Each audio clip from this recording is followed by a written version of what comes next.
आज Doubtnut app download करें। Doubtnut पर अपने सभी गणित, रसायन विज्ञान, भौतिक विज्ञान और जीव विज्ञान के डाउट्स का करो सफाया।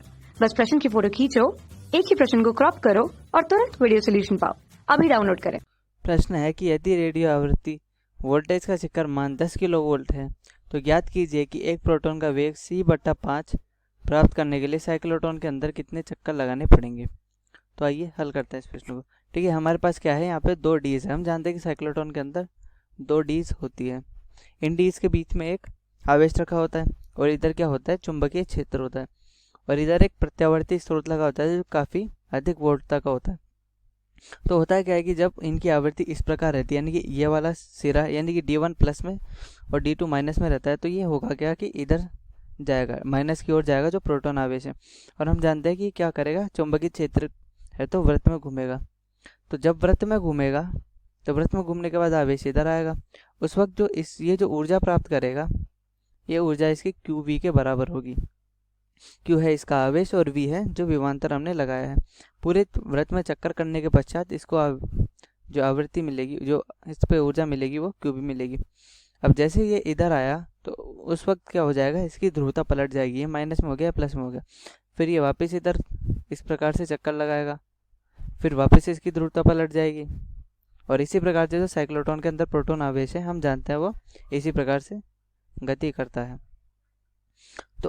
तो वो इधर आया, इधर इसको QV मिली। फिर जब वो यहाँ से लेकर यहाँ पर जाएगा तो यहाँ पर भी इसको कितनी मिलेगी, QV ऊर्जा ही मिलेगी। तो यानी कि यहाँ तक पहुँचने के बाद एक चक्कर घूमने के बाद वो वापस आया, तो एक चक्कर में उसको कितनी ऊर्जा मिलेगी, एक चक्कर में प्राप्त ऊर्जा होगी 2QV के बराबर। ठीक है, आधे चक्कर में QV और बचे हुए आधे चक्कर में QV। ठीक है, 2QV के बराबर इसको ऊर्जा मिलेगी और वो ऊर्जा किस में जाएगी, इस आवेश की गतिज ऊर्जा में। तो अतः आवेश की गतिज ऊर्जा क्या लिखी जाएगी, आवेश की गतिज ऊर्जा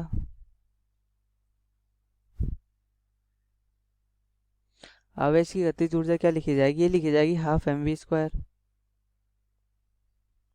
और एक चक्कर की ऊर्जा क्या है, 2QV के बराबर। अब चूंकि हमसे पूछा है कि भाई साइक्लोट्रॉन को कितने चक्कर लगाने पड़ेंगे, तो क्या हम n का गुणा कर सकते हैं। तो ये आ गई कुल चक्करों की संख्या।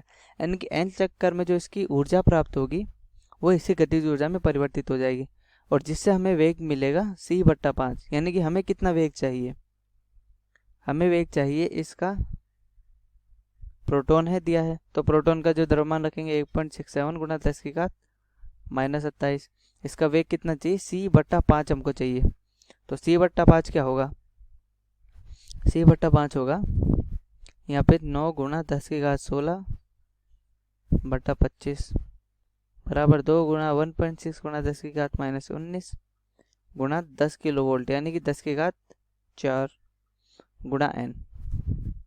तो यानी कि हमें c/5 वेग प्राप्त करने के लिए जो चक्करों की संख्या लगानी पड़ेगी वो चक्करों की संख्या n से निकलेगी।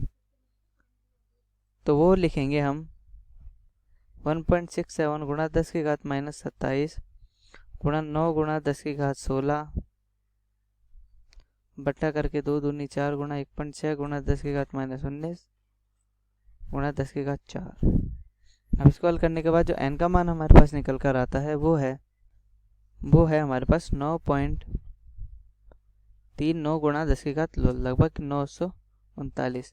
तो यानी कि हमें प्रोटॉन को c/5 जितना वेग देने के लिए इसको इस साइक्लोट्रॉन के अंदर 939 बार चक्कर लगाने पड़ेंगे। तो 939 बार चक्कर लगाने के बाद जितनी इसके पास ऊर्जा आ गई, उस ऊर्जा को यदि हम वो ऊर्जा इसकी गतिज ऊर्जा हो जाएगी। तो 12 mv² से अगर हम वेग निकालेंगे तो हमारे पास c/5 के बराबर वो वेग आ जाएगा। तो इस प्रकार हमारा प्रश्न हल हुआ। कक्षा 6 से 12वीं से लेकर नीट, IIT, JEE वो एडवांस के लेवल तक 1 करोड़ से ज्यादा छात्रों का भरोसा। आज ही डाउनलोड करें डाउटनेट ऐप या व्हाट्सएप करें अपने सारे डाउट्स 8400 400 400 पर।